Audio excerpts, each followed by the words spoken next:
Osceola Medical Center. I'm joined once again by Robert Seiberlich. Robert, as always, thank you for joining. You're welcome, man. Thanks for having me. Absolutely. This month, October, is Bone and Joint Health Month. The past couple of weeks, we talked about popping and cracking noises in joints. Last week, we talked about ice and hot therapies. This week, we want to take a little different direction and talk about exercise. We all know it's important to have exercise, but if you have joint pain, does exercise help? If you have joint pain, if you have arthritis? Yeah, absolutely. Short answer, yes, it does. I'm a little biased because I'm a physical therapist, so I kind of have to say that. But yeah, it definitely does. And a lot of times I know it can be kind of intimidating to start an exercise routine if that's not something that's familiar to you. It's hard to know kind of where to start or what to do or how hard to exercise. So those are all things that we can help you with. It's also maybe not super exciting to start exercising when you have joint pain. So I think it's important to remember that even little bits of mild to moderate exercise, if you do them consistently, can have a positive impact on your joint pain. When we talk about building an exercise program, do you have any recommendations? Is there anything, we talk about time, we talk about frequency, any recommendations for our viewers today for them to get started? I think that's always the hardest part. Yeah, so I would say there's three main categories of exercises.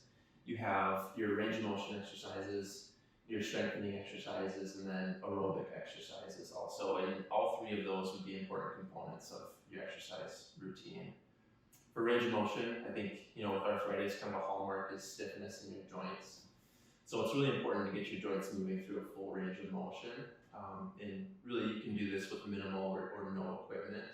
So it's really easy to fit in, and these I would do every day.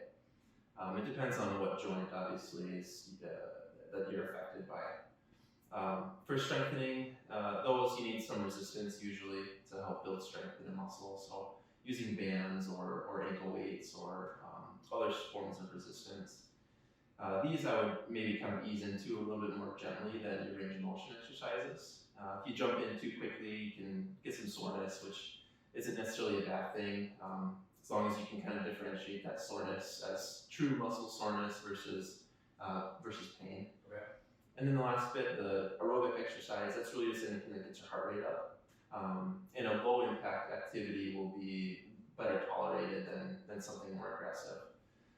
This again, I would try to do daily. It's important not only for reducing pain, but for your overall fitness and your health, and also kind of helps, with your heart health and helps control weight, which all kind of have a positive impact on your overall health. These things that I would recommend would be like walking or biking, swimming, using different machines, so things of that sort.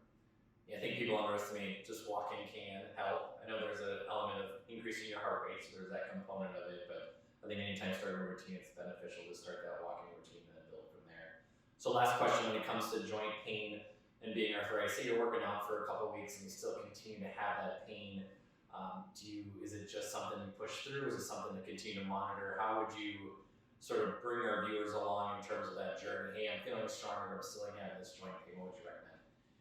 Yeah, it's going to take time.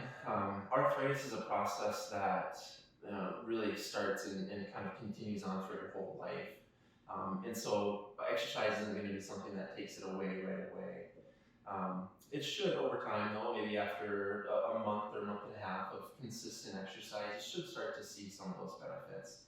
If it's just not working, then maybe you go in and you talk to your provider about other alternatives. Or if you want something more formal and structured that's kind of individualized or tailored to you, you can talk to your doctor about a physical therapy referral. We can get you in and kind of help you along through that. That's great. Robert, as always, I appreciate the insight, the input. For all the viewers out there, there's links down below for our previous videos, so please check those out and have a wonderful day.